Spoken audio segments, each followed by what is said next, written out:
আসসালামু আলাইকুম রহমতুল্লাহ। তো আমরা এই এই ক্লাসটার মধ্যে একটু দেখব যে ইসিমের আলামত সমূহ।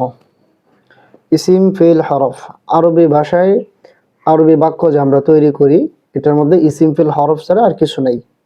হয় ইসিম আছে, নয় ফেল আছে, নয় হরফ আছে, এর ছাড়া আর কিছু না এটার মধ্যে। তো এই কারণে আমাদেরকে ইসিমগুলো জানতে হয়, ফেলগুলো জানতে হয়, হরফগুলো আমাদের জানতে হয় যে কোনটা ইসিম, কোনটা ফেল, কোনটা হরফ। তো এই কারণে আমরা একটু ইসিমের আলামত সমূহ 11টি, এটার মাধ্যমে আমরা আজকে ইসিমগুলো জানার একটু চেষ্টা করব। তো আমি যেভাবে বলবো আপনারা যদি ওইভাবে একটু প্র্যাকটিস করেন তাহলে ইসিম এটা চিনে আপনাদের বাকি থাকবেন আশা করি। তো ইসিমের আলামত 11টি। এক নম্বর হলো কালিমার শুরুতে আলিফ লাম হওয়া, আলহামদু। তো আলহামদু শুধু এই শব্দটাই ইসিম না, এই যত শব্দের শুরুতে আলিফ লাম আসবে ওইটাই কিন্তু ইসিম। আলহামদু, আল কিতাবু, আল কলামু, আল মাদ্রাসাতু, ঠিক আছে। যত ধরনের শব্দের শুরুতে আপনার আল মসজিদু, যত ধরনের শব্দের শুরুতে আলিফ লাম আসে প্রত্যেকটা শব্দই কিন্তু ইসিম, যেহেতু একটা আলিফ লাম যেহেতু একটা ইসিমের আলামত। 2 নম্বর কালিমা শুরুতে হরফে জর হওয়া, যেমন বিজাইদিন, বিজাইদিন, এটা কালিমা শুরুতে হরফে জর। এখন হরফে জর কয়টা? হরফে জর কিন্তু 17টা। এই 17টা হরফে জর যতটা শব্দের শুরুতে আসবে প্রত্যেকটাই কিন্তু আপনার ইসিম।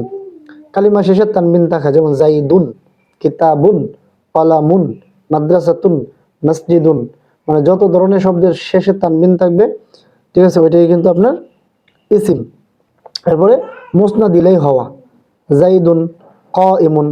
মুসনাদ ইলাই মানে কি? মুসনাদ ইলাই হলো যার উপরে একটা হুকুম লাগানো হয়, যেমন জাইদুন কাইমুন, জাইদুন হাকিমুন, ঠিক আছে, জাইদুন কাতিবুন। মানে এখানে জায়েদের উপর কিন্তু হুকুমটা লাগানো হচ্ছে যে জায়েদ কি? দণ্ডায়মান। তাহলে জায়েদ দণ্ডায়মান, জায়েদ হাকিম, জায়েদ একজন খাতিব, ঠিক আছে। তাহলে বোঝা গেল যে এটা মুসনাদ ইলাই, এটা ইসিমের আলামত। মুজাফ হওয়া, যেমন গোলাম মুজাহিদিন, জায়েদের গোলাম, কিতাব মুজাহিদিন, কলাম মুজাহিদিন। তাহলে মুজাফ হওয়া এটা হলো একটা ইসিমের আলামত। তাহলে গোলাম এখানে কি? ইসিম। এরপরে মুসাগ্গার হওয়া, হ্যাঁ, কোরাইশুন, মুসাগ্গার হওয়া, কোরাইশুন, মুসাগ্গার হওয়া যেমন কোরাইশুন। আর এই মুসাগ্গার অর্থ হলো তসগীরের ওজনে ব্যবহৃত হওয়া। মুসাগ্গার মানে কি? তসগীরের ওজনে ব্যবহৃত হওয়া। তসগীরের ওজন হলো 3টি, একটু এদিকে খেয়াল করুন। ফুয়াইলুন, ফুয়াইলুন যেটা কোতাইবন আসবে, কোরাইশুন, ঠিক আছে। এরপরে ফুয়াইলিলুন, খুয়াইদিমুন, দুরাইহিমুন, ফুয়াইলিলুন, হুলাইবিবুন, কোরাইতিশুন। তাহলে তসগীরের ওজন, তসগীর মানে মুসাগ্গার মানে তসগীরের ওজন হওয়া। তসগীরের ওজন হলো এখানে 3টা, ফুয়াইলুন, ফুয়াইলিলুন, ফুয়াইলিলুন, ঠিক আছে। এরপরে মানসুব হওয়া, বাগদাদিয়ুন। এই মানসুবটা কি? মানসুব হইলো তথা কোনো গোত্র বা এলাকার সাথে সম্পৃক্ত হওয়া। মানসুব মানে কি? কোনো গোত্র বা এলাকার সাথে সম্পৃক্ত হওয়া। মুসান্না, রজুলানে মানে তাসনিয়া আর কি, রজুলানে কিতাবানে এটা। মাজমু মানে জমা হওয়া, রিজালুন, আকলামুন, ঠিক আছে, কিতাবুনের জমা কুতুবুন। তাহলে জমা হওয়া এটা ইসিমের আলামত। মৌসুফ হওয়া, যেমন যা রজুলুন আলিমুন, মৌসুফ মানে আপনার সিফত বিশিষ্ট হওয়া আর কি। যেমন যা রজুলুন আলিমুন, এখানে কে? আপনার একজন আলেম মানুষ আসলো। যা রজুলুন আলিমুন, একজন আলেম রজুল আসলো, পুরুষ আসলো আর কি। তো এখানে রজুলুনটাকে এটা একটা মৌসুফ, যার সিফত হইলো আলিমুন। এরপর কালিমা শেষে তায়া মুতাহারিকা হওয়া, জারিবাতুন। তায়া মুতাহারিকা বলতে এখানে যে গুল তা যেটা, এটা হওয়া। আশা করি আপনারা এই বিষয়টা এখান থেকে ক্লিয়ার, ইসিমের আলামতগুলো জানতে পেরেছেন। এখন যদি আমরা এখান থেকে একটু ব্যাখ্যা বিশ্লেষণ দেখি, যে একটা শব্দের মধ্যে একটা ইসিমের আলামত থাকতে পারে, একাধিক আলামতও থাকতে পারে। তা আমরা একটু জানার চেষ্টা করব যে এই যে এখানে আমরা কয়েকটা আলামত একটু দেখি, যে 2টি আলামত একত্রিত হয়েছে। একটা আল মাদ্রাসাতু, এই শব্দটাতে ইসিমের আলামত হলো আলিফলাম, আলিফলাম, আর হলো তায়া মুতাহারিকা মানে যে গুলতা। তাহলে এই আল মাদ্রাসাতু শব্দের মধ্যে কয়টা আলামত আছে? 2টা। একটা হলো আলিফলাম, আলিফলাম এই যে প্রথমটা, আর একটা হলো তায়া মুতাহারিকা একেবারে শেষেরটা। এরপর 3টা আলামত একত্রিত হয়েছে, যেমন আল মাদ্রাসাতুল জামিলাতু, এতে ইসিমের আলামত হলো আলিফলাম, এরপর মৌসুফ হয়েছে, এরপর তায়া মুতাহারিকা হয়েছে। আল মাদ্রাসাতু শব্দটা কি? আলিফলাম আছে, একটু খেয়াল করুন, আলিফলাম আছে, এটা একটা আলামত, তা আছে, এটা একটা আলামত, এরপর আবার এটা আপনার মৌসুফ হয়েছে, এটাও একটা আলামত। তাহলে এই শব্দটার মধ্যে তিনটা আলামত আছে, আবার এটার মধ্যে দুইটা আলামত। আল জামিলাতু, এখানে আলিফ লাম আছে আর শেষে কি আছে, গোলতা আছে, এটার মধ্যে দুইটা আলামত।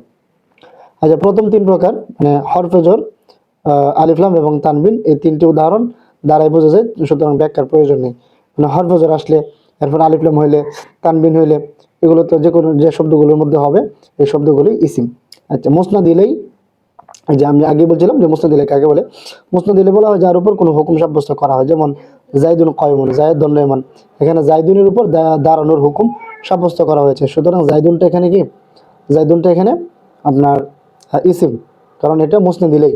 কায়মুনটাও ইসিম, কারণ এটার মধ্যে কি আছে, তানবিন আছে, বুঝতে পারছেন। এরপরে মুজাফ, মুজাফর তো যাকে অন্য কোনো বস্তুর দিকে সম্বন্ধ করা হয়, যেমন গোলাম ও জাইদিন, জাইদের গোলাম, এখানে গোলাম শব্দটিকে জাইদিনের দিকে কি করা হয়েছে, প্রতি সম্বন্ধ করা হয়েছে, তাই গোলাম শব্দটি মুজাফ। আর মুজাফ হইলে কি হয়, মুজাফ হইলে ইসিমের আলামত। আর মুসাগ্গার যেটা তাসগিরের ওজনে হয়, তাসগিরের ওজন তিনটি, ফাইলুন, ফাইলিলুন, ফাইলিলুন। এখানে তাসগিরের চারটি উপকারিতা বর্ণনা করা হয়েছে। তাসগিরের চারটি উপকারিতা আছে। এক নম্বর, ক্ষুদ্রতা প্রকাশ করে, যেমন খাদিমুন থেকে খোয়াইদিমুন, ছোট বা নগণ্য খাদিম, ক্ষুদ্রতা প্রকাশ করে, খাদিমুন থেকে খোয়াইদিমুন। আচ্ছা, এরপরে অবজ্ঞা প্রকাশ করে, কি প্রকাশ করে এটা, আপনার অবজ্ঞা প্রকাশ করে, যেমন রজুলুন থেকে রোজাইলুন, একজন তুচ্ছ ও সাধারণ ব্যক্তি।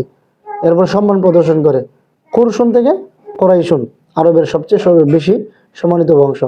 প্রিয় ও আদরের বস্তু বোঝানো হয়, যেমন ইবনুন থেকে বুনাইয়া, আদরের ছেলে।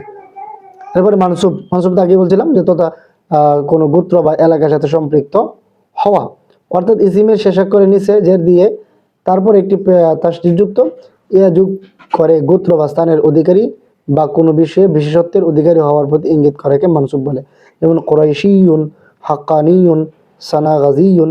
এরপর আর কালামত কি ছিল, তাসনিয়া হওয়া, তাসনিয়া হওয়া, এই যে তাসনিয়া, রজুলানে, ইবনানে, ইখওয়ানে। এরপরে মাজমু বা জমা হওয়া, মুসলিমুনা, আকলামুন, রিজালুন। মৌসুফ মানে ভালো মন্দ গুণের অধিকারী হওয়া, অর্থাৎ যার ভালো মন্দ গুণ বর্ণনা করা হয় তাকে মৌসুফ বলে, আর গুণটিকে বলে সিফত। যেমন রজুলুন আলিমুন, এখানে রজুলুনটা কি, জ্ঞানী ব্যক্তি এসেছে, রজুলুন এটা হলো মৌসুফ। এরপরে 11 নম্বর হলো তায়া মুতাহারিকা, মানে শব্দের শেষে তায়া তানিস মুতাহারিকা হওয়া, অর্থাৎ গুলতা হওয়া, জরিবাতুন, ইমরাতুন, মুসলিমাতুন। এই হলো আমাদের ইসিমের আলামত। তো আমরা আশা করি এই আলামতগুলোর মাধ্যমে, কোন শব্দটা ইসিম এটা আমরা খুঁজে বের করতে পারবো।